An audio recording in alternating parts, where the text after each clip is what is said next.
প্রিয় মুসলিম এবং অমুসলিম ভাই ও বোনেরা, আসসালামু আলাইকুম ওয়া রাহমাতুল্লাহি ওয়া বারাকাতুহু। আমাদের সৃষ্টিকর্তা মহান আল্লাহ তাআলার দয়া, শান্তি ও রহমত আপনাদের সবার উপরে বর্ষিত হোক। আমাদের এই অনুষ্ঠানে স্বাগতম। Ramzan a date with doctor Zakir. আমি আপনাদের হোস্ট ইউসুফ চেম্বার্স। আর আজকে আমাদের অনুষ্ঠানে আলোচনার টপিক হচ্ছে রমজান, দোয়া বা প্রার্থনা করার মাস। ডক্টর জাকির, আসসালামু আলাইকুম রহমতুল্লাহি ওয়া বারাকাতুহু। ওয়ালাইকুম আসসালাম রহমতুল্লাহ বারাকাতুহু। তো ডক্টর জাকির, গত পর্বে আমাদের আলোচনার টপিক ছিল অনুশোচনা বা তওবা করার মাস রমজান। আর এই টপিকটা আসলেই অনেক বড়, সেই জন্য আমরা দর্শকদের পাঠানো সবগুলো প্রশ্নের উত্তর দিতে পারিনি। আজকে আমরা ইন্টারভিউতে সময় কমিয়ে দিয়ে দর্শকদের পাঠানো প্রশ্নের উত্তর বেশি গুরুত্ব দেব। ইনশাআল্লাহ। এটার টপিক হবে তওবা এবং দোয়া করার ব্যাপারে। এই দুইটার মধ্যে পার্থক্যটা সামান্য হলেও সেটাই আসলে অনেক বেশি। ডক্টর জাকির, আপনাকে আমি প্রথম প্রশ্নটা করছি যে এই পবিত্র রমজান মানুষগুলো কেন প্রায় সময় দোয়া বা প্রার্থনা করার মাস বলে থাকে? আলহামদুলিল্লাহ, ওয়াসসালাতু ওয়াসসালাম আলা রাসূলিল্লাহ ওয়া আলা আলিহি ওয়া সাহবিহি আজমাইন, আম্মা বাদ। আউযু বিল্লাহি মিনাশ শাইতানির রাজীম। বিসমিল্লাহির রহমানির রহিম। রব্বি ইশরাহ লি সাদরি ওয়াইসির লি আমরি ওয়াহলুল উকদাতাম মিন লিসানি ইয়াফকাহু কাওলি। এই প্রশ্নের উত্তর দেওয়ার আগে আমি আপনাদের বলি, এই দোয়া বা প্রার্থনা শব্দটার অর্থ কি। দোয়া বা প্রার্থনা মানে আমাদের স্রষ্টা সর্বশক্তিমান আল্লাহ সুবহানাহু ওয়া তাআলাকে আহ্বান করা, ভক্তির সাথে আন্তরিকতা ও ধর্মীয় ভাবগাম্ভীর্যে এবং পুরোপুরি আত্মসমর্পণের মাধ্যমে। আমাদের নবী মুহাম্মদ সাল্লাল্লাহু আলাইহি ওয়াসাল্লাম বলেছেন, এই সহিহ হাদিসটার উল্লেখ আছে তিরমিজিতে, হাদিস নাম্বার 2616। আমাদের নবী মুহাম্মদ সাল্লাল্লাহু আলাইহি ওয়াসাল্লাম বলেছেন যে ভালো কাজের প্রবেশ পথ তিনটা। প্রথমটা হচ্ছে রোজা, যেটা দোজখের আগুনের সামনে ঢালস্বরূপ। দ্বিতীয় পথ হচ্ছে সাদকা, মানে পরোপকার। পরোপকার পাপকে নিভিয়ে দেয় যেভাবে পানি নেভায় আগুনকে। তৃতীয় পথ হচ্ছে শেষ রাতের দিকে, রাতের শেষ ভাগে নামাজ আদায় করা। তাহলে আমরা বুঝতে পারছি যে দোয়ার সাথে সম্পর্ক আছে নামাজ এবং রোজার। আর আল্লাহ তাআলা পবিত্র কোরআনে বলেছেন, সূরা বাকারা অধ্যায় নম্বর 2 আয়াত 186, আল্লাহ বলেছেন, আমার বান্দারা যখন আমার সম্পর্কে তোমাকে প্রশ্ন করে তাদের বলো যে আমি তাদের খুব কাছেই আছি, আর আমি সব আহ্বানকারীর আহ্বানে সাড়া দেই। এবং তাদের বলো, তারা যদি আমার আহ্বানে সাড়া দেয় স্বেচ্ছায় আর আমাকে বিশ্বাস করে, আমি তাদের সঠিক পথে নিয়ে আসব। তাহলে বুঝতেই পারছেন আল্লাহ সুবহানাহু ওয়া তাআলা সব সময়ই তার বান্দাদের খুব কাছাকাছি থাকেন। তিনি বলেছেন, যদি আমার বান্দা, আমার দাস, আল্লাহর বান্দা মানে আমাদের মানুষদের খুব কাছাকাছি আল্লাহ থাকেন। যদি তারা আমার ব্যাপারে জিজ্ঞেস করে তাদের বলো আমি তাদের খুব কাছেই আছি। এখানে আল্লাহ এবং বিশ্বাসীদের মধ্যে ঘনিষ্ঠতার কথা বলা হচ্ছে। আল্লাহ বলেছেন আমি তাদের আহ্বানে সাড়া দেব। এছাড়াও আল্লাহ কোরআনে বলেছেন, সূরা নিসা অধ্যায় নম্বর 4 আয়াত নম্বর 32, আল্লাহর কাছে তাঁর অনুগ্রহ প্রার্থনা করো। আমাদের প্রিয় নবী মুহাম্মদ সাল্লাল্লাহু আলাইহি ওয়াসাল্লাম বলেছেন, এটা আছে সহিহ বুখারীতে খণ্ড নম্বর 8 হাদিস নম্বর 6502। আমাদের নবী বলেছেন যে আল্লাহ বলেছেন, প্রার্থনা করো তাহলে আমি তোমাদের দেব, আশ্রয়ের জন্য প্রার্থনা করো তোমাদের আশ্রয় দেব। আর রমজান মাসকে প্রার্থনা বা দোয়া করার মাস বলা হয়, এ ব্যাপারে আমাদের প্রিয় নবী বলেছেন, এই সহিহ হাদিসটার উল্লেখ করা হয়েছে বাইহাক্কিতে হাদিস নম্বর 6393। আমাদের প্রিয় নবী বলেছেন যে আল্লাহ সুবহানাহু ওয়া তাআলা 3 ধরনের মানুষের প্রার্থনা কখনো ফিরিয়ে দেন না। প্রথম, একজন বাবা যে প্রার্থনা করে সন্তানের জন্য, ছেলে বা মেয়ের জন্য। দ্বিতীয়, একজন রোজাদার মানুষ, বিশেষ করে যখন ইফতার করে। আর তৃতীয়, একজন ভ্রমণকারী। আমাদের প্রিয় নবী মুহাম্মদ সাল্লাল্লাহু আলাইহি ওয়াসাল্লাম আরও বলেছেন, এই সহিহ হাদিসটার উল্লেখ আছে ইবনে মাজাহ হাদিস নাম্বার 1643। নবী বলেছেন যে আল্লাহ সুবহানাহু ওয়া তাআলা তাঁর বান্দাদের দোজখ থেকে রক্ষা করেন। প্রতি ঘন্টায় যখন তারা ইফতার করে, এটা তিনি প্রতি রাতেই করেন, আমাদের প্রিয় নবী আরও বলেছেন, এই সহিহ হাদিসটার উল্লেখ আছে সহিহ তারগিবে, হাদিস নাম্বার 988। আল্লাহ সুবহানাহু ওয়া তাআলা রমজান মাসের প্রত্যেক দিন এবং রাতে মুসলিমদের দোজখের আগুন থেকে রক্ষা করেন, আর রমজান মাসের প্রত্যেক দিন এবং রাতে প্রত্যেক মুসলিমের আহ্বানে সাড়া দেন। এখন যেহেতু আল্লাহ সুবহানাহু ওয়া তাআলা তার রোজাদার বান্দাদের আহ্বানে সাড়া দিয়ে থাকেন আর তাদের সম্মান দিয়েছেন, এ কারণে রমজান মাসকে বলা হয় দোয়া বা প্রার্থনার মাস। খুব সুন্দর। তাহলে এই কারণে রমজানকে দোয়া বা প্রার্থনা করার মাস বলা হয়। এবারে আমি আপনাকে যে প্রশ্নটা করব, ডক্টর জাকির, আপনি কি ব্যাখ্যা করে বলবেন যে আল্লাহ তাআলার কাছে দোয়া বা প্রার্থনা করার আদব কায়দাগুলো কি কি? আমাদের মনে রাখতে হবে যে আমরা চাইব শুধু আল্লাহর কাছে, অন্য কারো কাছে না।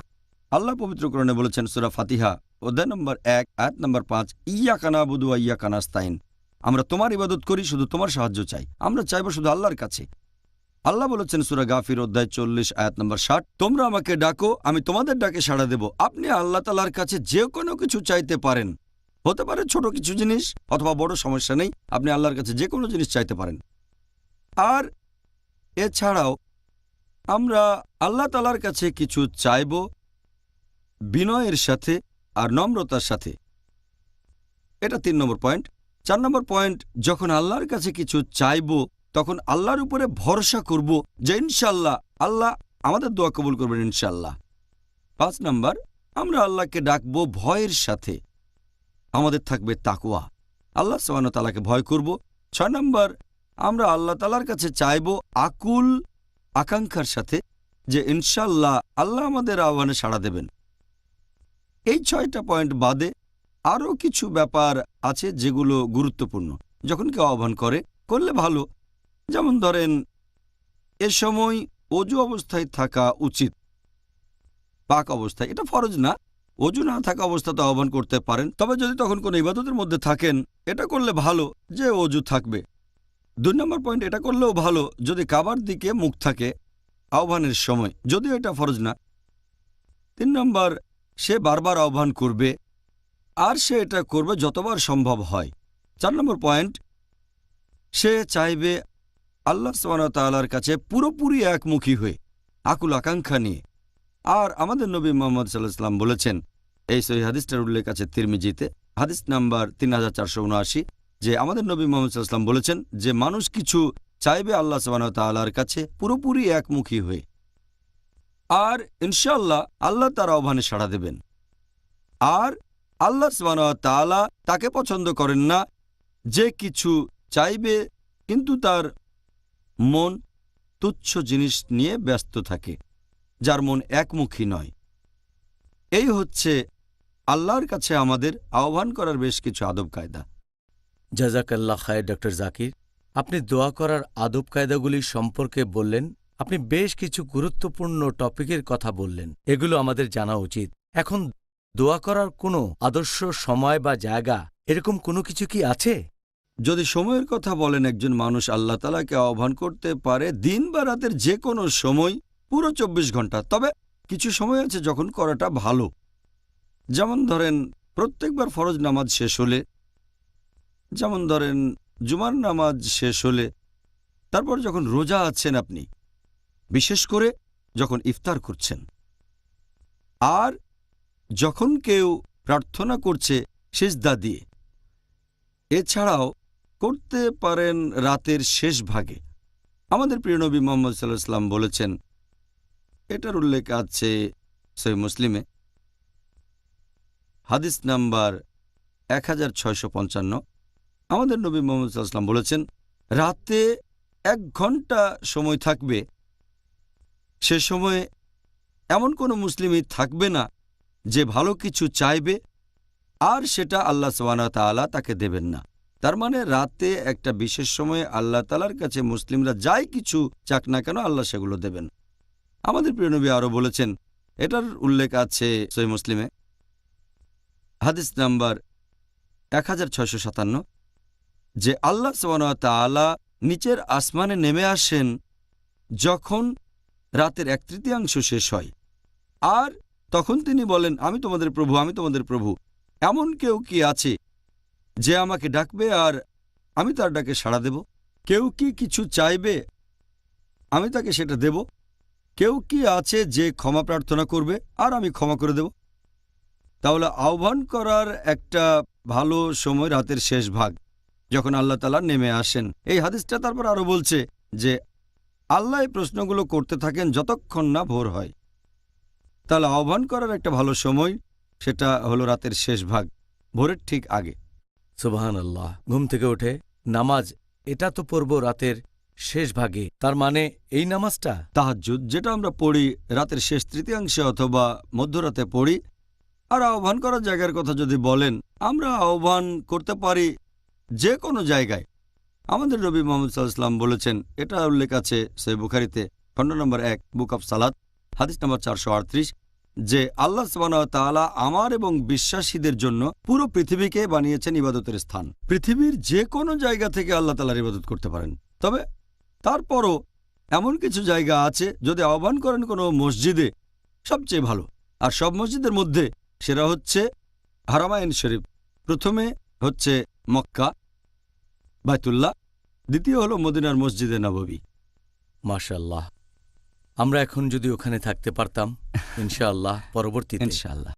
এখন যে লোক প্রার্থনা করছে, তার পরিবেশ আর পরিস্থিতি, এটা কি কোনো প্রভাব ফেলে যে আল্লাহ তাআলা তার দোয়া কবুল করবেন কি বা করবেন না? কথা আমি আগেও বলেছি যে পরিবেশ আর পরিস্থিতি যাই হোক, আপনি আল্লাহ সুবহানাহু ওয়া তাআলার কাছে চাইতে পারেন, আল্লাহ সুবহানাহু ওয়া তাআলাকে আহ্বান করতে পারেন। তবে কিছু পরিবেশ পরিস্থিতি এগুলো থাকলে ভালো। যেমন ধরেন, যখন কেউ রোজা আছে, যখন কেউ ভ্রমণ করছে, অথবা ন্যায়বান শাসক যদি আহ্বান করে, বা ন্যায়নিষ্ঠ ইমাম, অথবা বাবা যদি তার সন্তানের জন্য দোয়া করে, অথবা যে হালাল উপায়ে রোজগার করে আর আহ্বান করে, অথবা যে লোক ইবাদতের সময় সিজদা করে থাকে। আমাদের প্রিয় নবী মুহাম্মদ সাল্লাল্লাহু আলাইহি ওয়াসাল্লাম বলেছেন, এই সহিহ হাদিসটার উল্লেখ আছে তিরমিজিতে, বুক অব সাপ্লিকেশনস, হাদিস নাম্বার 3598। নবী বলেছেন, 3 ধরনের লোকের প্রার্থনা ফিরিয়ে দেওয়া হয় না। 1 নম্বর, একজন ন্যায়নিষ্ঠ শাসক বা ইমাম। 2 নম্বর, যে লোক রোজা আছে, বিশেষ করে যখন ইফতার করে। 3 নম্বর, একজন অত্যাচারিত। একই রকম আরেকটা হাদিস বলেছি, আছে আল বাইহাকিতে, হাদিস নাম্বার 6393। আমাদের নবী বলেছেন, 3 লোকের প্রার্থনা ফিরিয়ে দেওয়া হয় না। বাবা যখন সন্তানের জন্য প্রার্থনা করে, একজন রোজদার বিশেষ করে যখন ইফতার করে, আর কোনো ভ্রমণকারী যখন প্রার্থনা করে। তাহলে নবী সাল্লাল্লাহু আলাইহি ওয়াসাল্লামের হাদিস অনুযায়ী এরকম পরিবেশ আর পরিস্থিতিতে যদি প্রার্থনা করেন, সেটাই সবচেয়ে ভালো। ধন্যবাদ ডক্টর জাকির। এবারে যে প্রশ্নটা করব সেটাও বেশ গুরুত্বপূর্ণ।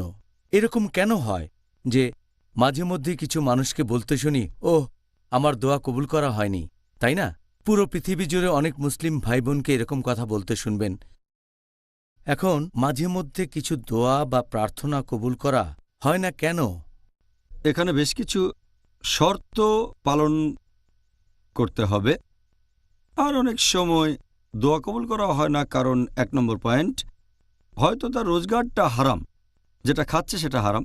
হতে পারে যে উপায়ে সে টাকা উপার্জন করছে সে ব্যবসাটাই হারাম, হয়তো লেনদেন করে রিবা, তার মানে সুদ, অথবা সে এমন ব্যবসা করে যেখানে ঘুষ দিতে হয়, অথবা সে এমন কোনো ব্যবসা করে যেখানে মিথ্যে বলা, প্রতারণা খুব স্বাভাবিক। এসব কাজ আসলে হারাম, তার মানে নিষিদ্ধ। এটা অন্যতম একটা প্রধান কারণ যে জন্য দোয়া কবুল করা হয় না। 2 নম্বর, হয়তো সে অন্য কাউকে অত্যাচার করছে, অন্য কারো উপরে হয়তো জুলুম করছে। 3 নম্বর, হয়তো সে ভালো কাজের নির্দেশ দেয় না আর খারাপ কাজে নিষেধ করে না, যেটা করা ইসলাম ধর্মে ফরজ। এছাড়াও কারো দোয়া কবুল হতে গেলে আরও কিছু শর্ত পূরণ করতে হবে। এই কারণে বেশিরভাগ দোয়া কবুল হয় না। একটা হচ্ছে যে আমরা এরকম বলবো না যে, হে আল্লাহ তুমি চাইলে আমাকে ক্ষমা করো, হে আল্লাহ তুমি চাইলে আমাকে রহমত করো, অথবা হে আল্লাহ যদি চাও আমাকে লালন পালন করো। কারণ আমাদের নবী মুহাম্মদ সাল্লাল্লাহু আলাইহি ওয়াসাল্লাম বলেছেন, এটা আছে সহিহ বুখারীতে, খণ্ড নম্বর 9, বুক অব তাওহীদ, হাদিস নাম্বার 7477। আমাদের নবী বলেছেন, তোমরা দোয়ার সময় এভাবে বলো না যে হে আল্লাহ, তুমি আমাকে চাইলে ক্ষমা করো, হে আল্লাহ তুমি চাইলে আমাকে দয়া করো, হে আল্লাহ তুমি চাইলে আমাকে উদারতা দেখিও। কারণ আল্লাহ সুবহানাহু ওয়া তাআলা যা চান তাই করেন, তাকে আদেশ করতে পারবেন না। এভাবে দোয়া করাটা পুরোপুরি ভুল। এই ভুলটা অনেক মানুষই করে থাকে, সে কারণে তাদের দোয়া কবুল হয় না। এছাড়াও অনেক সময় মানুষজন তারা কি করে, আল্লাহ তাআলাকে অনেক নাম দেয় যেটা আল্লাহ পবিত্র কোরআনে বলেননি অথবা নবীও কোনো হাদিসে বলেননি। তাই আল্লাহ সুবহানাহু ওয়া তাআলাকে এমন কোনো নামে ডাকা যেটা আল্লাহ অথবা রাসূল বলেননি, এভাবে দোয়া করা সম্পূর্ণ ভুল। এরপরে অনেক লোক যখন দোয়া করে তারা অনেকের জন্যই তখন দোয়া করতে থাকে।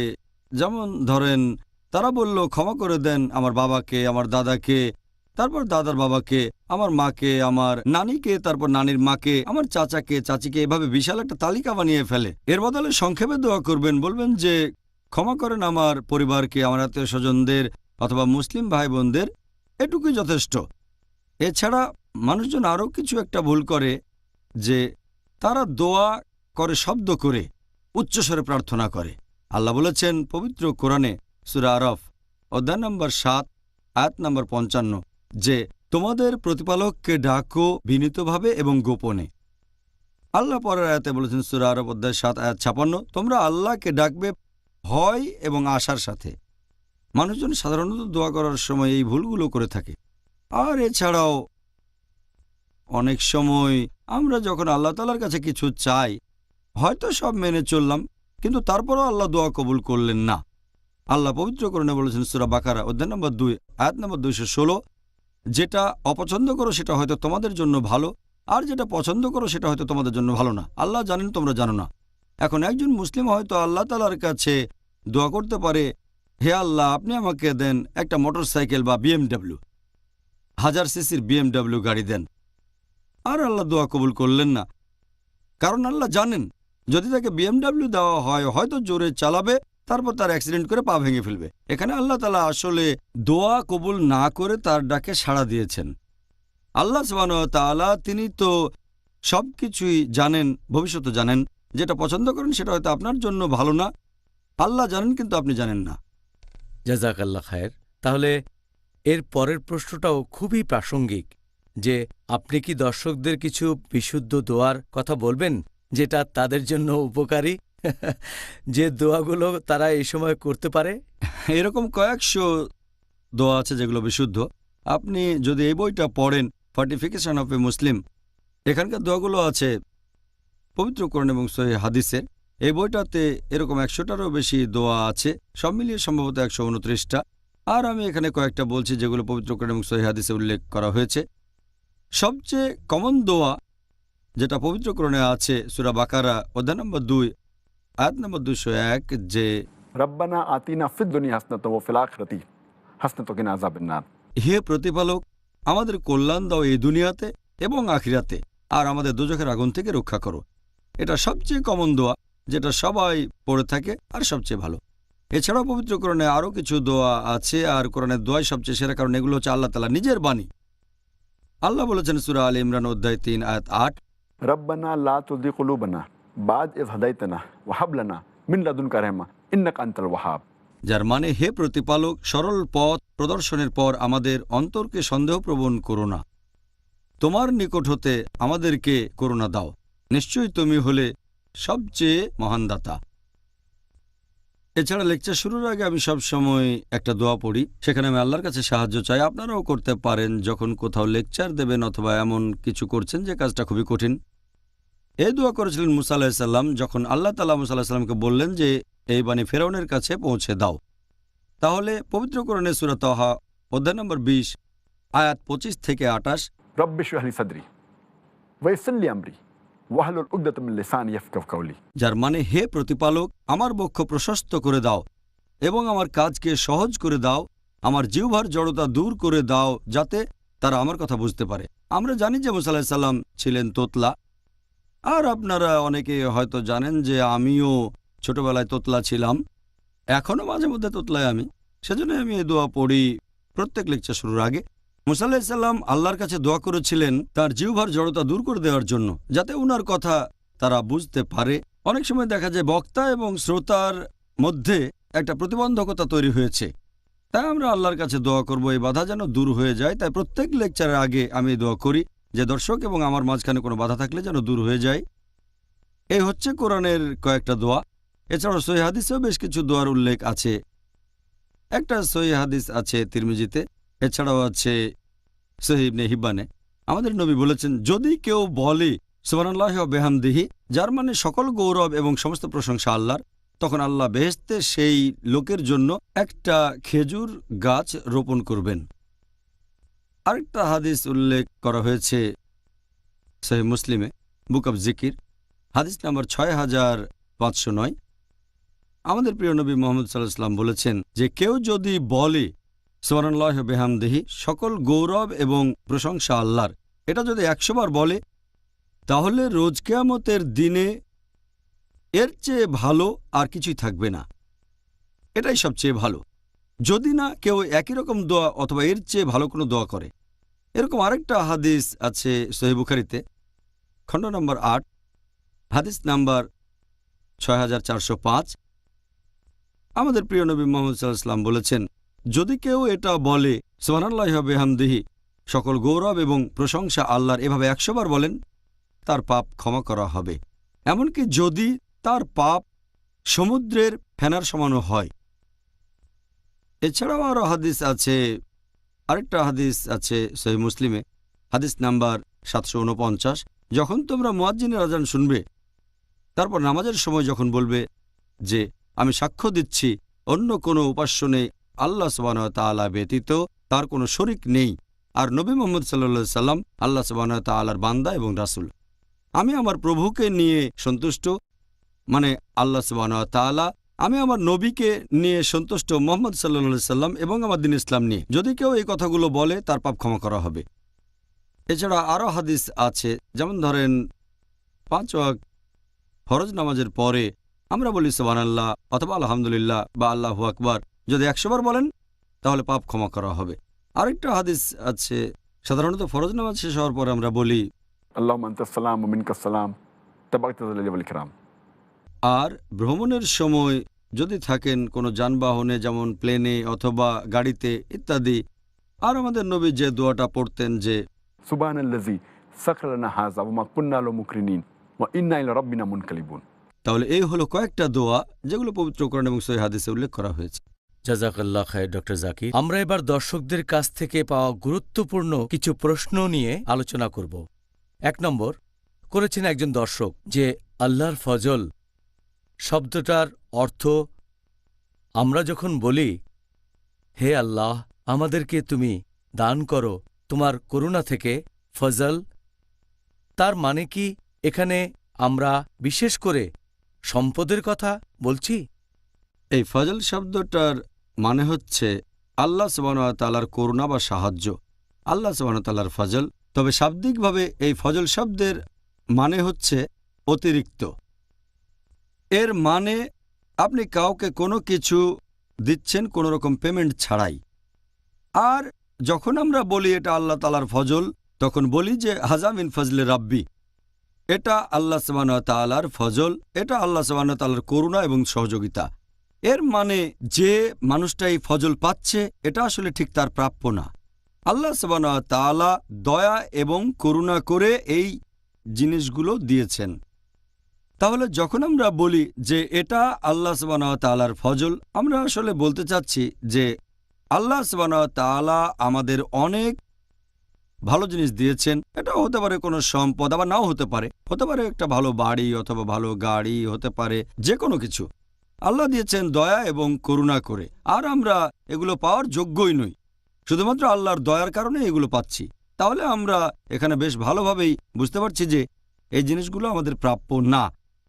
আল্লাহ সুবহানাহু ওয়া তাআলা আমাদের দয়া আর করুণা করেন, যেহেতু তিনি তার বান্দাদের, তার ভৃত্যদের ভালোবাসেন, সেজন্য এগুলো দিচ্ছেন।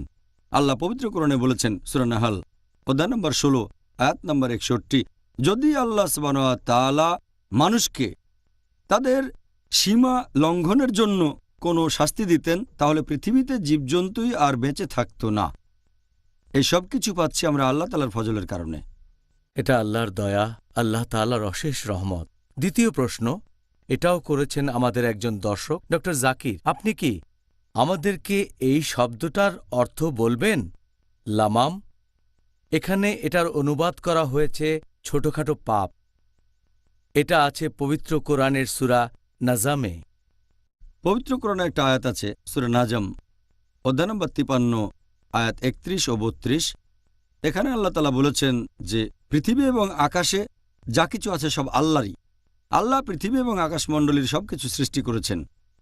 যারা মন্দ কাজ করে তাদের তিনি দেন মন্দ ফল, এবং যারা সৎ কাজ করবে তাদেরকে তিনি দেন উত্তম পুরস্কার। আর আল্লাহ সুবহানাহু ওয়া তাআলার কোনো বান্দা যদি বিরত থাকে গুরুতর পাপ থেকে আর অশ্লীল কাজ থেকে, শুধুমাত্র লামাম বাদে, তার মানে ছোটখাটো অপরাধ, আল্লাহ তাআলা তাকে ক্ষমা করে দেবেন। এখন এই ব্যাপারটা নিয়ে বিশেষজ্ঞদের ভেতরে কিছু মতভেদ আছে যে এই আরবি শব্দ লামামের অর্থটা আসলে কি। যদি আপনি পড়েন আত-তাবরী খণ্ড নম্বর 2, পৃষ্ঠা নম্বর 527, বলা হয়েছে যে বেশিরভাগ সালাফগণের মতে তারা বলেন যে লামাম এর মানে যে কোনো পাপ মাত্র একবার করা, গুরুতর পাপও হতে পারে। এরকম মতামত অনেকেই দিয়েছেন, আবু হুরায়রা রাদিয়াল্লাহু আনহু, মুজাহিদ রাদিয়াল্লাহু আনহু, এরকম আরও অনেকে। তবে যদি পড়েন কুরতুবী খণ্ড 17, পৃষ্ঠা নম্বর 71, এখানে বলা হয়েছে যে সহিহ ইবনে মুসাইব অনুযায়ী তিনি বলেছেন যে লামাম এর মানে আপনার মাথায় কোনো চিন্তা আসলো আবার চলে গেল, মানে কোনো খারাপ চিন্তা আসলো আবার চলে গেল। এরপর আছেন আল হাসান ইবনে ফাজল, তিনি বলেছেন যে লামাম মানে নিষিদ্ধ কোনো কিছু মাত্র একবার দেখা, অনিচ্ছাকৃতভাবে, হঠাৎ করে, কিন্তু যদি সেটা দ্বিতীয়বার দেখেন তাহলে পাপ হবে। আর আমাদের নবী বলেছেন প্রথমবার দেখার অনুমতি আছে, দ্বিতীয়বার নিষিদ্ধ। যদি প্রথমবার দেখেন অনিচ্ছাকৃতভাবে তাহলে সেটা ছোটখাটো অপরাধ বা লামাম। তারপর যদি পড়েন তাবরী খণ্ড নম্বর 2, পৃষ্ঠা নম্বর 526 ও 527, কিছু কিছু বিশেষজ্ঞ বলেন যে লামাম মানে মুসলিমরা যেসব পাপ করেছে ইসলাম গ্রহণের আগে, সেই সময়ে, তার মানে সে জাহেলিয়ার যুগে, অজ্ঞতার যুগে, আল্লাহ সেসব পাপ ক্ষমা করবেন, এটাই লামাম। কারণ সে সময়ে অমুসলিমরা তাদের উদ্দেশ্যে বলতো যারা মুসলিম হয়েছে যে এই কাজটা তো তোমরা গতকালও করেছো আর এখন পাপ বলছো। তখন একটা আয়াত নাজিল হলো সূরা নাজম অধ্যায় 53, আয়াত 31 ও 32, বলা হয়েছে বিরত থাকো গুরুতর পাপ থেকে, অশ্লীল কাজ থেকে। এছাড়া যেগুলো লামাম মানে অতীতে করা পাপ আল্লাহ ক্ষমা করবেন।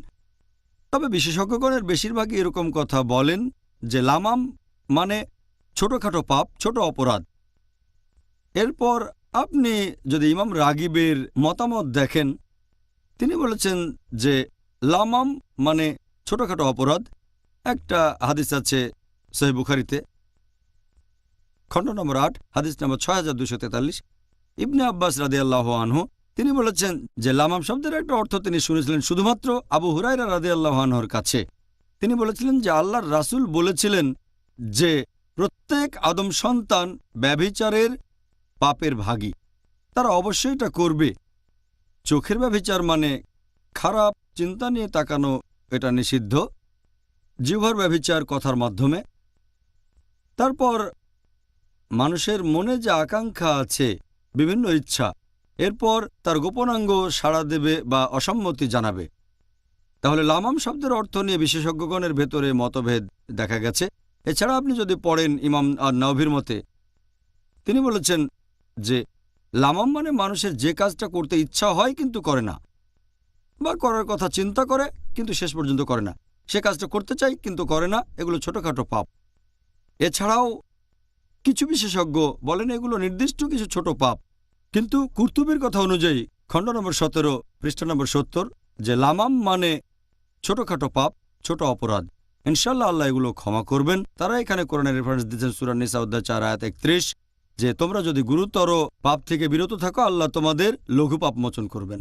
আপনি বেশ বিস্তারিতভাবেই প্রশ্নটার উত্তর দিলেন ডক্টর জাকির, জাযাকাল্লাহ খায়ের। আমি আশা করছি মুসলিম ভাই বোনেরা এই ব্যাপারটা ভালোভাবে বুঝতে পেরেছেন। আর তারা তাদের নিজেদের জীবনে এটা প্রয়োগ করতে পারবেন ইনশাআল্লাহ।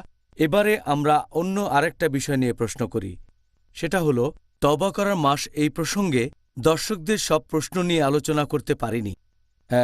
1 নম্বর প্রশ্ন, যে আল্লাহর কাছে দোয়া করার সময় তার সাথে দরাদরি করার অনুমতি কি আছে?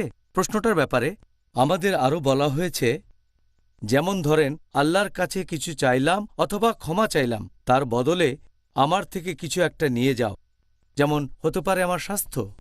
আল্লাহর কাছে দোয়া করার সময় মনে রাখতে হবে যে আল্লাহ সুবহানাহু ওয়া তাআলার দয়া, এটার কোনো সীমা নেই। তাঁর দয়া, তাঁর করুণা, এগুলোকে আমরা সীমাবদ্ধ করতে পারি না, আমরা দরাদরি করতে পারি না। আমরা আল্লাহ সুবহানাহু ওয়া তাআলাকে এভাবে বলতে পারি না যে তাড়াতাড়ি শাস্তি দাও, অথবা বললেন এই জিনিসটা নিয়ে ওই জিনিসটা দাও, দরাদরির মতো।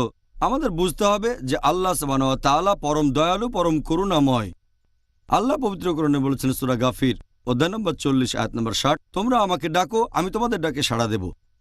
আল্লাহ আরও বলেছেন সূরা নিসা অধ্যায় 4 আয়াত নম্বর 147 যে তোমাদের শাস্তিতে আল্লাহর কি কাজ, যদি তোমরা ঈমান আনো আর কৃতজ্ঞতা প্রকাশ করো। তার মানে দরাদরি করে কোনো লাভ নেই আল্লাহ সুবহানাহু ওয়া তাআলার সাথে। যেটা চান সেটার জন্য দোয়া করেন, লেনদেন করতে পারবেন না, কারণ তিনি পরম দয়ালু। এটা করলে ক্ষতি হবে আমাদেরই যদি এটা করি। আমার একটা হাদিস মনে পড়ে গেল, সহিহ মুসলিমের খণ্ড নম্বর 4 বুক অব জিকির হাদিস নম্বর 6501। একবার মুহাম্মদ সাল্লাল্লাহু আলাইহি সাল্লাম একজন মুসলিমের কাছে গেলেন যে অসুস্থ, তাকে দেখতে গেলেন। সেই লোক তখন খুবই দুর্বল, হাদিস বলছে মুরগির বাচ্চার মতো দুর্বল। নবী মুহাম্মদ সাল্লাল্লাহু আলাইহি সাল্লাম তাকে বললেন যে তুমি কি আল্লাহ সুবহানাহু ওয়া তাআলার কাছে কোনো কিছু চেয়েছিলে? লোকটা বলল, হ্যাঁ, আমি আল্লাহ তাআলার কাছে দোয়া করেছি যে আমাকে তাড়াতাড়ি করে শাস্তি দাও, যে শাস্তিটা পেতাম আখিরাতে সেটা এই দুনিয়াতে দিয়ে দাও। তখন আল্লাহর রাসূল বললেন যে আল্লাহ তাআলার দেয়া শাস্তি সহ্য করার ক্ষমতা তোমার নেই, তোমার আসলে বলা উচিত ছিল রব্বানা আতিনা ফিদ দুনিয়া হাসনাতাও ওয়া ফিল আখিরাতি হাসনাতাও ওয়া কিনা আযাবান নার।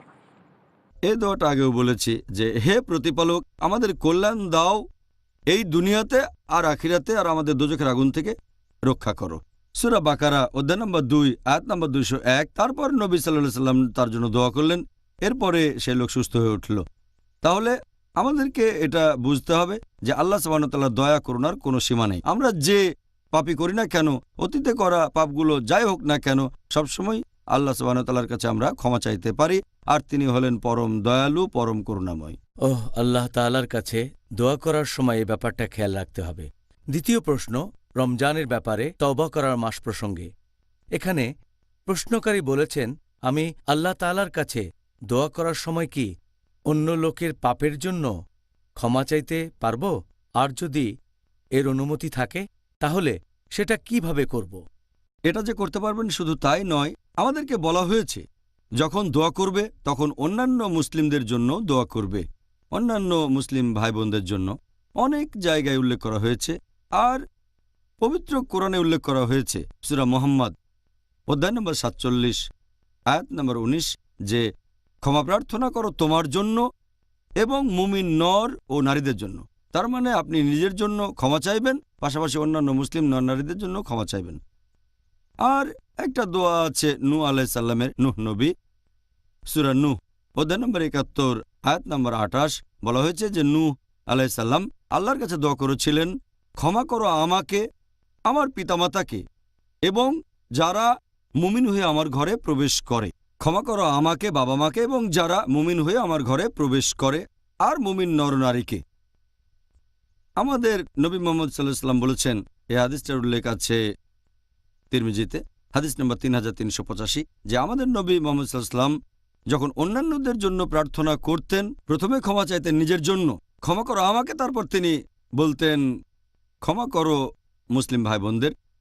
তবে আমাদের সাবধান থাকতে হবে যে আমরা ক্ষমা চাইতে পারবো না কোনো মুশরিক বা অবিশ্বাসীর জন্য, কারণ আল্লাহ কোরআনে বলেছেন সূরা তাওবা অধ্যায় নম্বর 9 আয়াত নম্বর 113 যে এই কাজটা সঙ্গত নয় নবীর জন্য এবং মুমিন নরনারীদের জন্য যে তারা ক্ষমা চাইবে মুশরিকদের জন্য যারা আল্লাহর সাথে অন্য কাউকে শরিক করে, এমনকি যদি তারা তোমার আত্মীয় হয়, কারণ এটা নিশ্চিত যে তারা দোজখের আগুনে যাবে। তবে অন্য কিছু চাইতে পারেন, কোনো অবিশ্বাসীর সুস্বাস্থ্যের জন্য দোয়া করতে পারেন, অথবা সম্পদ বৃদ্ধির জন্য দোয়া করতে পারেন। এমন হলে কোনো সমস্যা নেই। সবচেয়ে ভালো যে দোয়া আছে মুশরিকদের জন্য, অবিশ্বাসীর জন্য, সেটা হেদায়েত। আমাদের নবী মুহাম্মদ সাল্লাল্লাহু আলাইহি ওয়াসাল্লামও করেছিলেন। এই হাদিসটার উল্লেখ আছে তিরমিজিতে, হাদিস নম্বর 3681। আমাদের প্রিয় নবী বলেছেন, দুজন ওমরের মধ্য থেকে আল্লাহ যেন একজনকে হেদায়েত করেন। আর ওমর বিন খাত্তাব রাদিয়াল্লাহু আনহুকে আল্লাহ হেদায়েত করলেন, ওমর মুসলিম হলেন। তাহলে অবিশ্বাসীদের জন্য দোয়া করবেন যে হেদায়েত করো, এটাই তাদের জন্য সবচেয়ে ভালো দোয়া। সুবহানাল্লাহ, আল্লাহ তাআলা যেন আমার মাকে হেদায়েত করেন ইনশাআল্লাহ, আমিন। ডক্টর জাকির, পরের প্রশ্ন, কোনো লোককে যদি হাদ শাস্তি দেয়া না হয় তাহলে তার তওবা কি কবুল করা হবে? কথা আগেও বলেছি, আমাদেরকে বুঝতে হবে যে আল্লাহ সুবহানাহু ওয়া তাআলার মহত্ব, তাঁর দয়া এবং করুণার কোনো সীমা নেই। যদি আপনি কোনো অপরাধ করেন, যদি অন্য কারো সম্পত্তি কেড়ে নেন, তাহলে সেটা ফেরত দিতে হবে। কিছু চুরি করলেও সেটা ফেরত দিতে হবে। কারো কাছ থেকে কিছু নিলে ফেরত দিতে হবে। তবে যদি শুধু হয় আপনার এবং আল্লাহর ব্যাপার, তখন আপনি কখনোই হতাশ হবেন না, কখনোই ভাববেন না যে আল্লাহ ক্ষমা করবেন না। আপনি যে ধরনের পাপই করেন, হতে পারে সবচেয়ে গুরুতর পাপ, যদি অনুশোচনা করেন আন্তরিকভাবে, গত পর্বে এটা নিয়ে বলেছিলাম, আল্লাহ যে কোনো পাপ ক্ষমা করবেন। কিন্তু যদি অন্য মানুষের কোনো ক্ষতি করে থাকেন, তাহলে সেখানে আপনাকে ক্ষতিপূরণ দিতে হবে।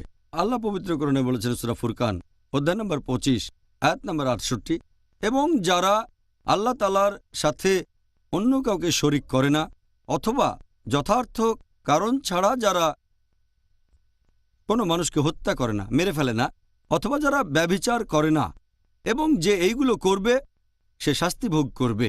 তারপর আল্লাহ বলেছেন এর পরের আয়াতে, সূরা ফুরকান অধ্যায় 25 আয়াত নম্বর 70, এবং যারা ঈমান আনে, তওবা করে এবং সৎ কাজ করে, আল্লাহ সুবহানাহু ওয়া তাআলা তাদের পাপ পরিবর্তন করে দেবেন, খারাপ কাজগুলোকে বদলে দেবেন ভালো কাজ দিয়ে। তাহলে এটা আল্লাহ তাআলার দয়া।